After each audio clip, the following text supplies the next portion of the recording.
ओशो ने कई बार, हजारों बार इस शब्द का प्रयोग किया होगा, सर्व स्वीकार, सब स्वीकार करें, स्वीकार करें। तो साधारणतः हम समझते हैं इसका अर्थ है कि जैसी बाहर की परिस्थितियां हैं उसे हमें स्वीकार करना है। लेकिन ये जो है उथला अर्थ है। स्वीकार शब्द में बहुत कुछ समाहित है। पहली बात तो बाहर की परिस्थितियों को स्वीकार तो करना ही है।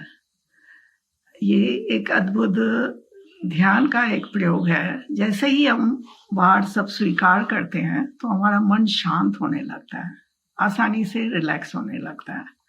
अगर मन में कुछ संघर्ष चल रहा है, ऐसा नहीं होना चाहिए, वैसा नहीं होना चाहिए, तो मन का शांत होना मुश्किल हो जाता है।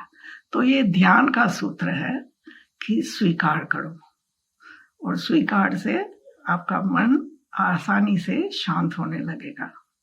अब इसके गहरे अर्थ में जाते हैं। एक तो हमने परिस्थितियों को स्वीकार किया। अगली बात, हम जैसे हैं अपने को भी स्वीकार करना सीखें। हर व्यक्ति अनूठा है, यूनिक है।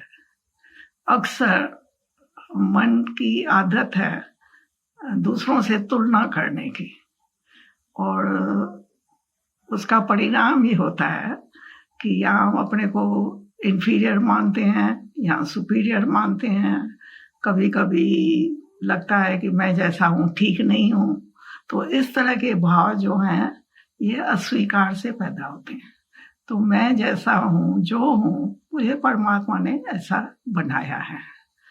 तो उसके साथ हम रिलैक्स हो जाएं, अपने साथ रिलैक्स हो जाएं, और किसी दूसरों से तुलना करने की जरूरत नहीं है। दूसरी बात, अपने मन को भी स्वीकार करें। अक्सर मन में संघर्ष चलता रहता है। मन में हमारे बहुत सारे कहें कि आइडियाज दिए गए हैं। तो वो जो आइडियाज है उसमें से हम कुछ गोल क्रिएट कर लेते हैं, और लगता है मुझे कहीं पहुंचना है, कुछ होना है। इस तरह के विचार जो हैं ये संघर्ष में ले जाते हैं। लेकिन मैं जैसा हूं, मेरा जैसा शरीर है, जैसा मन है, मन में अगर विचार चलते हैं तो चलते हैं, उनको भी स्वीकार करना, लड़ना नहीं किसी बात से। जब हम अपने शरीर को, मन को, हृदय की भावनाओं को स्वीकार करना सीखते हैं, तो ही हमारे जो आसपास मित्र हैं, जिनसे हमारे रिश्ते नाते हैं, उनको भी हम स्वीकार करना सीखेंगे। तो जीवन में बहुत सारा जो कहें कि परिवारों में, मित्रों में जो संघर्ष चलता है, उसका एक कारण ये भी होता है कि हम एक दूसरे को स्वीकार नहीं कर पाते हैं।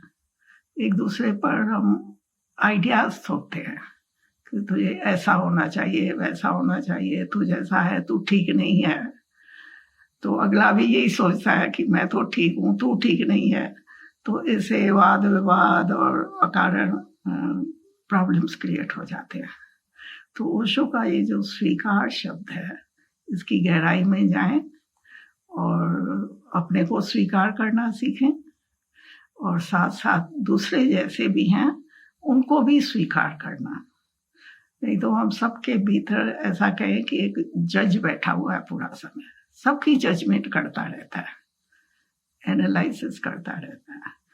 उससे दूसरों को तो कुछ हो या ना हो, लेकिन हम अपना बहुत नुकसान कर देते हैं।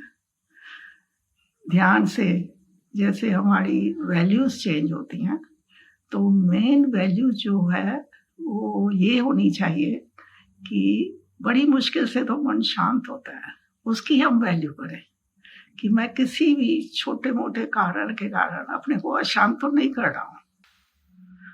तो बाहर की बातों को ज्यादा महत्व न देके, ज्यादा महत्व अगर हम अपने भीतर अपने मन के शांति को दें, तो बहुत ही सहज ध्यान भी घटने लगे।